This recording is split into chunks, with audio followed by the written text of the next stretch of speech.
जस्तो कि हाम्रो थारू समुदायहरू पहिला तपाईँको कुनै जङ्गल थियो, जङ्गलको बिचमा गाउँ हुन्थ्यो। अर्को गाउँमा जानको लागि एउटा जङ्गल पार गरेर पनि जानु पर्थ्यो। अनि त्यसपछि थारू समुदायहरू आफ्नो खेतीपातीमै निर्भर हुन्थ्यो। त्यतिखेर जागिर थिएन, पेसा थिएन, कुनै व्यापारहरू पनि थिएन त्यतिखेर।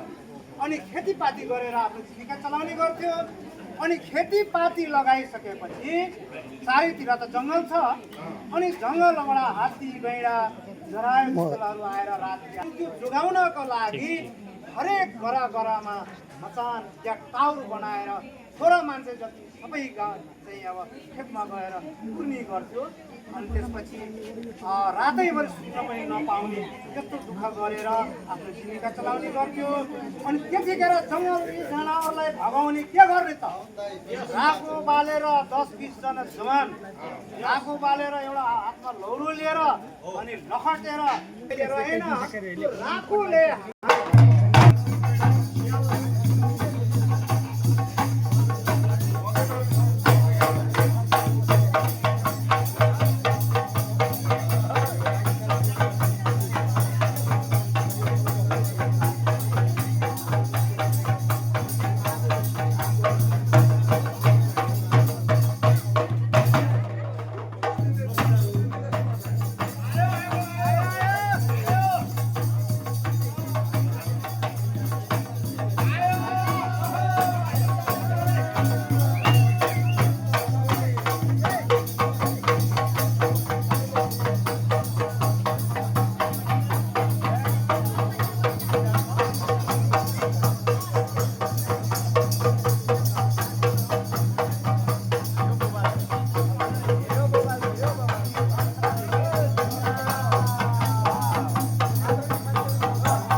Yo,